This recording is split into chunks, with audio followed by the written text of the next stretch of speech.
Hello my YouTube family, welcome back to my channel. This is Rekha Mishra and you are watching Rekha Mishra with another video. आज का ये video थोड़ा सा important है, इसलिए important है क्योंकि जयराम महतो के विधानसभा पर किसी की नज़र है और वो कोई और नहीं बल्कि राज्य के मुख्यमंत्री हेमंत सोरेन है, जिन्होंने चुनौती दे डाली है डुमरी विधानसभा को लेकर के कि आने वाले दिनों में डुमरी पर हमारा कब्जा होगा, यानी कि हमारा जो एक पेड़ का पत्ता बेबी देवी टूट के अलग हो गई हैं, वो आने वाले दिनों में डुमरी में फिर से जीत हासिल करेंगी। तो चलिए फिर आगे आपको बताएंगे कि आखिर पूरा मामला क्या है और किस तरीके से हेमंत सोरेन ने जयराम को चुनौती दी है। लेकिन वीडियो स्टार्ट करने से पहले मैं आप लोगों से यही अपील करूंगी कि अगर अभी तक आप लोगों ने इस चैनल को सब्सक्राइब नहीं किया है तो सबसे पहले चैनल को सब्सक्राइब कर दीजिए। और अब हम बात करेंगे डुमरी विधानसभा की। ये वो विधानसभा है जो झारखंड की राजनीति में सबसे ज्यादा चर्चित विधानसभा है। इसलिए चर्चित है चूंकि जेएमएम का किला, जिसे कहते हैं गढ़ और किला, आप दोनों में से कुछ भी समझ सकते हैं, लंबे वक्त तक जगन्नाथ महतो ने इस सीट से जीत हासिल की थी और बार बार जेएमएम की फतह उन्होंने इस सीट से दिलाई थी। राज्य के पूर्व शिक्षा मंत्री भी हैं, दिवंगत नेता भी हैं और उनके जाने के बाद उनकी पत्नी को यहाँ से टिकट दिया गया और उन्होंने भी बेहतर प्रदर्शन करते हुए इस सीट पर जीत हासिल की।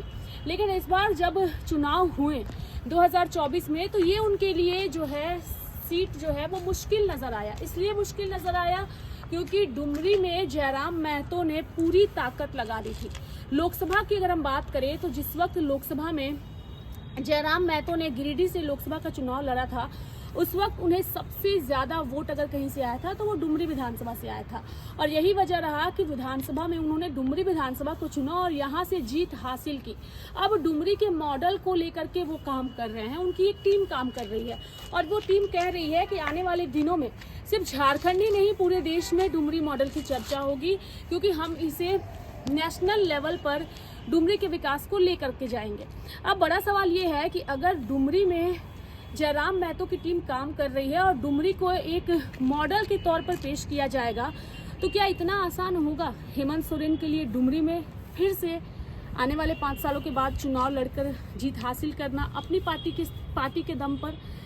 चूँकि जयराम महतो ने पूरी ताकत लगा दी है कि आने वाले जो नगर निगम के चुनाव हैं उसमें उनकी पार्टी अपनी पूरी ताकत दिखाएगी, दमखम के साथ उतरेगी और सिर्फ एक विधायक नहीं, अलग अलग जगहों पर उनके मुखिया होंगे, वार्ड पार्षद होंगे और जनता का विकास होगा।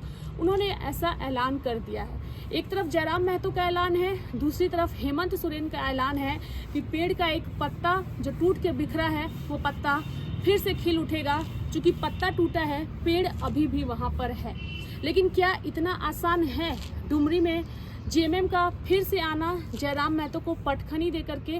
आप लोगों को क्या लगता है कमेंट बॉक्स में कमेंट करके अपनी राय जो है जरूर आप बताइएगा। और इसलिए बताइएगा क्योंकि जयराम महतो जिस तरीके से काम कर रहे हैं, जनता दरबार लगा रहे हैं, लोगों से मुखातिब हो रहे हैं, ग्राउंड लेवल पर काम कर रहे हैं, उस ग्राउंड लेवल पर काम करने के बाद उस सीट से हार का सामना करना ये किसी भी विधायक के लिए नामुमकिन है। और जयराम महतो अभी सिर्फ एक है, लेकिन उनका कहना है कि आने वाले दिनों में उनके जैसे और विधायक राज्य में अगर चुनाव होते हैं तो आएंगे।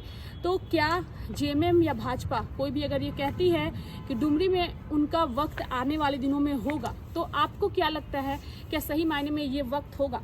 और हेमंत सोरेन की इस ललकार का जयराम महतो के समर्थक और खुद जयराम महतो किस तरीके से जवाब देते हैं, ये भी काफ़ी रोमांच का विषय बना हुआ है कि इस पर भी उनके समर्थकों की एटलीस्ट प्रतिक्रिया सामने आए। तो आप लोग कमेंट बॉक्स में कमेंट करके अपनी राय ज़रूर बताइएगा और अगर वीडियो पसंद आए तो चैनल को सब्सक्राइब करिएगा और साथ ही बेल बटन भी दबाइएगा ताकि हर वीडियो का नोटिफिकेशन आप तक पहुंच जाए। Thank you so much.